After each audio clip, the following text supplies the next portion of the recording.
Hey everyone, it's Robin, Artist on Crafts. Welcome to my studio. Today I'm going to show you how to take some of your favorite fabric scraps and turn it into washi tape so that you can use it on anything that you would normally use washi tape on. This is also a great project to do with the littles, whether it's with the Boy Scouts and Girl Scouts or your nieces and nephews or your grandkids. I think my card makers and my journal people are going to really like this project. Let's get started. For those of you that aren't familiar with washi tape, it comes in hundreds of different designs. You can find them from the Dollar Tree, Walmart, to maybe like a Office Max, online, Etsy. I just picked this up off of Amazon. I feel like maybe they started using them in scrapbooking, but there are many uses. So it's just paper tape that's sticky on the other side, and it just comes in fun designs. A lot of times you can get them for the holidays. But what if you have a fabric that you absolutely love and you'd like to use it in your planner or your scrapbooking or just on any type of item? We can make our own. With Valentine's Day right around the corner, I went for the pinks. So you can make your washi tape in various widths. You can make them as long or as short as you like, change up on the fabrics. And this one, I used a piece of selvage also. A project like this is great for those that have some smaller scraps, some narrower scraps that want to keep the fabric, but to keep it in a usable way. And then I have some double-sided tape. Double-sided tape can be purchased at various widths, and you can pick it up on Amazon. I've seen it in Walmart, in Michael's, Hobby Lobby. You can go to one of the office supply stores. There are a lot of places where you can get double-sided tape. Double-sided tape also comes on a regular like Scotch tape roll. One of those rolls similar to this that's generally used in scrapbooking. If you were to use this type of double stick tape, there's no protective paper on here to remove it. So if you make it, you have to use it right away. If you want to make a bunch and just keep it in storage for a future time that you might need it, an upcoming project, you'll need the ones that have a paper backing. Now, when I pull this back, it's paper right here, and then there's that sticky part, and I can pull this paper off to make it sticky on both sides. And that allows me to make everything ahead of time and just store it for whenever I'm ready for. So if you're having one of those evenings that you don't have much to do and you just want to sit down and be a little bit creative while watching a movie or whatever you might be doing, you can go ahead and just create a bunch, and then you can store it for later. You can also make this without electricity. You don't need your sewing machine. You don't need a big rotary cutter and mat or anything like that. You need your fabric, your tape, and just a pair of scissors. So if you're out at a park or camping, you can also make some. Let me show you how easy it is to make, and then we'll go ahead and put it on some items so you can see what it's going to look like. This is a 1/4 inch tape, so I'm going to end up with the pieces of washi tape that are 1/4 inch.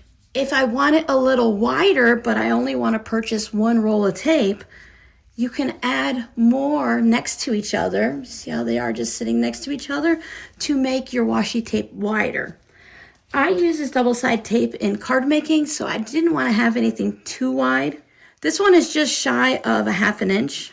And for my selvage, I put 2 of those together. This is a piece of flannel, so you can use any type of fabric that's going to hold the stick of the double-sided tape. So we're going to start with this one, and I'll show you with the larger tape. The tools I'm going to use here is a pair of scissors, and I have a wooden iron. I'm also going to use a rotary cutter and a ruler. Go to the back side of your fabric. You're going to take a piece of tape that's about the length of the fabric. Now, I didn't measure my scraps, and I'm not really measuring my tape. I'm just kind of holding it up to the fabric, and I'm just going to cut off a piece. You can see the sticky on that. I'll put sticky side down, and for this one, I'm just going to put it in the center of my scrap, and I'll worry about trimming it later. Take my wooden iron. Make sure it's all firmly pressed. I do like to flip it over and press from the other side. You do have to be careful with your scissors because you will get little bits stuck onto it. But if your scissor blades get a little sticky, you can usually clean them either with some Dawn dish soap or a little bit of alcohol. Take my ruler and line it up with the edge of my tape.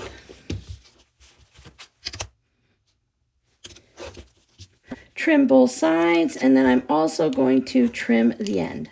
Keep a trash can nearby. And there's my little piece of washi tape. So maybe for this one, I want to put it at the top of my page. This happens to be April because it's my first month that doesn't have any writing on it. Some double stick tape peels off really easy. Other ones give you a little bit of trouble. So I just take a pin and I make a little score mark.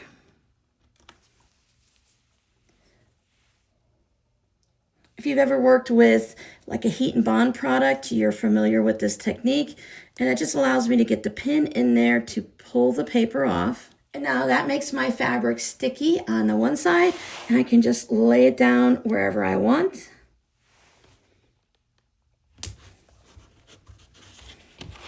Some double-sided tape might be a little bit stickier than others. Washi tape is definitely a low tack, so that on most things, if you put it down, you can easily remove it. Usually without tearing the paper, depending on the paper and the washi tape, of course. You might not be able to do that with your handmade washi tape, again, depending on the double stick tape that you're using. Let's see how this works. I haven't tried it yet. Now, see, that one did tear my paper. It is a very, very sticky tape. I have this double-sided tape and this one in my Amazon shop. Let's test this one out to see how this one does on paper. A lot of the times when we're decorating things, we're going to keep it where it's at. We don't necessarily need to move it, but if you do need to reposition it, that's something you need to be aware of. So this one is the white double-sided tape, but when I put this one down, let's test it out.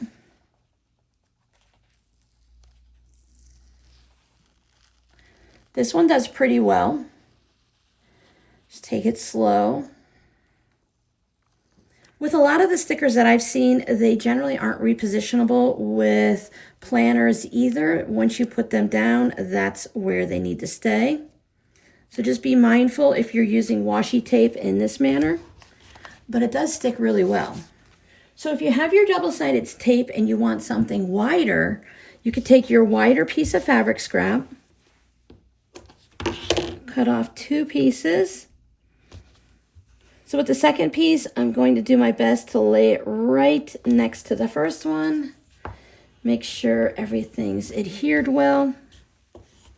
And then I'm going to trim it down so that I have them side by side.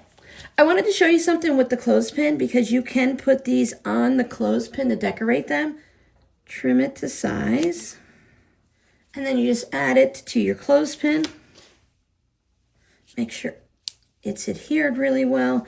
Trim off any threads that might have shown up.